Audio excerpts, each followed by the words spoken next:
Depois de tudo de ruim que aconteceu nesse universo de Game of Thrones, você ainda acredita que pode sair uma obra boa deste universo? Hoje vamos falar sobre a mais nova série de Game of Thrones, O Cavaleiro dos Sete Reinos, mais nova série da HBO Max. E podem ficar tranquilos que esse vídeo aqui é zero spoiler. Olá, sejam todos muito bem-vindos a mais um vídeo do Grande Crítica, seu canal de cultura pop. Eu sou o Jorge da Silva Mello, pra quem não me conhece, e hoje vamos falar sobre essa série que acabou de sair. Uma série que tava todo mundo esperando, inclusive eu também, porque eu sou fã deste universo, e tava um pouquinho decepcionado com as coisas que vieram anterior a essa. Olha, muita gente achou que o universo do Martin estava esgotado, estava acabado de vez depois das séries que tivemos. Inclusive a segunda temporada de House of the Dragon, que não foi tão boa assim aos olhos dos críticos e dos telespectadores. Inclusive eu acho uma temporada morna. E depois de tudo isso que aconteceu, idas e vindas, coisas boas e coisas ruins saindo, nós estávamos cansados de Westeros. Cavaleiro dos Sete Reinos chega de mansinho, sem nenhuma grandiosidade, sem nenhum alarde. E vou dizer uma coisa, esse é o trunfo dessa série. No contexto geral, Cavaleiro dos Sete Reinos se passa no universo de Game of Thrones antes da história principal aí das temporadas regulares de Game of Thrones que a gente aprendeu a amar, e aquela última temporada que a gente aprendeu a odiar também.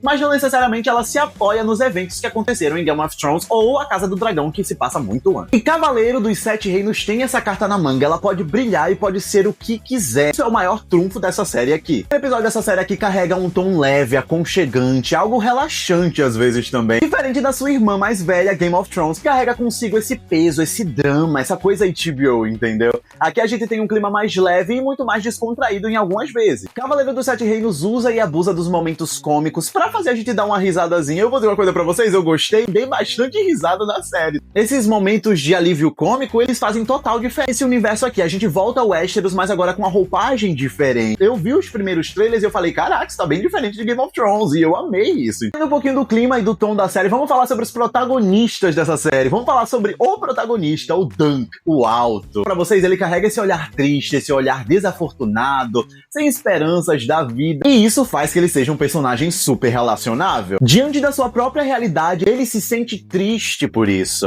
Ele se sente triste por não ter conseguido alguma coisa e por ter vivido o que viveu. Mas ainda lá dentro desse personagem tem uma fagulha de esperança que diz que tudo vai ficar bem no final. E eu acho que esse é o tom da série, né? Ela tem essa coisa triste, tem essa coisa cômica, mas no final do episódio a gente tem essa certeza que vai dar alguma coisa certa lá no final. Nem que demore tanto assim, mas vai dar alguma coisa legal no final. Mentiroso, ingênuo e totalmente confuso, Dunk, o Alto, ele prova que esse episódio aqui é um pontapé pra algo super maior.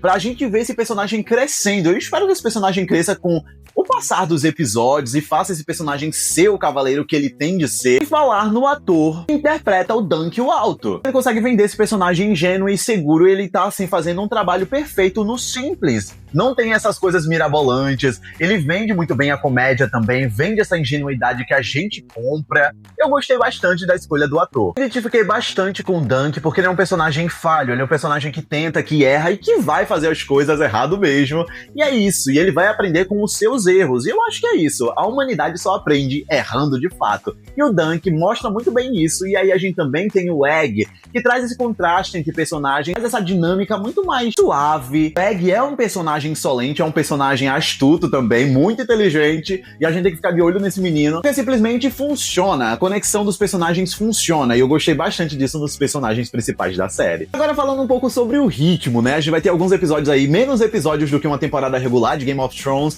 e vamos ter menos minutos do que uma temporada regular de Game of Thrones ou a Casa de Dragão também. Uns episódios aí de 40 minutos. A série já tá renovada pra uma segunda temporada, isso me deixa feliz, porque eles estão confiando no processo. Não cancelado na primeira temporada, quer dizer que tem algo muito bom por vir aí, né? O primeiro episódio, ele traz esses 40 minutos, e eu posso dizer que, assim, foram os 40 minutos mais rápidos da minha vida. Eu tava tão imerso ali naquele universo, tão imerso naqueles personagens, que simplesmente voou. A estrutura do episódio, ela é simples. Na primeira cena da série, a gente já sabe qual é o tom da série, a gente já vai saber qual é o ritmo da série e o que eles querem falar aqui nessa série. E isso é um ponto positivo. Mais um ponto positivo pra essa série é o visual. Visualmente a série, ela tá impecável, ela não deixa a desejar em nada para suas irmãs mais velhas, né? Game of Thrones e a Casa do Dragão. Com cenas lindas que parecem quadros, obras de arte, a série consegue muito bem vender essa beleza de Westeros que a gente já tinha visto em outros lugares, e também quem lê os livros já imaginou daquela forma gigantescas, aqueles campos. A caracterização tá muito boa também, eu acho que eles sempre vendem muito bem a caracterização das tendas, eu acho isso muito legal e eu gosto disso muito em Game of Thrones. Talvez tenha sido isso que eu me apaixonei em Game of Thrones, porque você pode falar mal do que for das temporadas de Game of Thrones, mas dizer que elas são feias, você vai estar mentindo. E aqui, Cavaleiros dos Sete Reinos consegue trazer essa primazia, esse frescor visual para os nossos olhos. Conclusões para este primeiro episódio aqui. Cavaleiro dos Sete Reinos começa pequeno, começa simples, isso é algo muito bom, traz esse ritmo novo, esse frescor maravilhoso que a gente estava desacostumado em Game of Thrones, que a gente só tava aí dragão, drama, drama e muito mais drama, e agora a gente tem esses personagens muito mais humanos, muito mais falhos e muito mais parecidos com a gente, né? Mais relacionáveis. O primeiro episódio tem um ritmo muito bom, tem um visual perfeito, maravilhoso, a dinâmica dos dois personagens principais é incrível, e eu vou dizer uma coisa pra vocês, que maravilha e que sabor. Fazia tempo que eu não assistia uma série assim, vamos dizer, levezinha, não ficava tão maravilhado assim. Eu gostei muito. Saí com um episódio com o coração quente. Aquela última cena me deixou com o coração feliz de acompanhar aqueles personagens. Eu gostei muito. Tô triste agora que vão ser pouquíssimos episódios e minutos pouquíssimos também. Gostei muito. Entre na boca da galera e as pessoas percebam que ela é boa. Ela é nonsense em alguns momentos. Tem o começo do episódio que eu fico, por que eu estou vendo isso aqui? Sinceramente, eu fiquei em choque. Espero que a temporada continue boa e neste nível de qualidade ou melhor. Muito obrigado por ter assistido esse vídeo até aqui. Deixa o seu like se você gostou desse vídeo. Conto com você pra me fazer crescer aqui no YouTube. Eu gosto muito de falar sobre filmes e séries. Se você gosta de filmes e séries, deixa o seu like, compartilha esse vídeo pra quem gosta também. Vejo vocês em um próximo vídeo e tchau, tchau. Fiquem de olho nessa série porque ela é maravilhosa.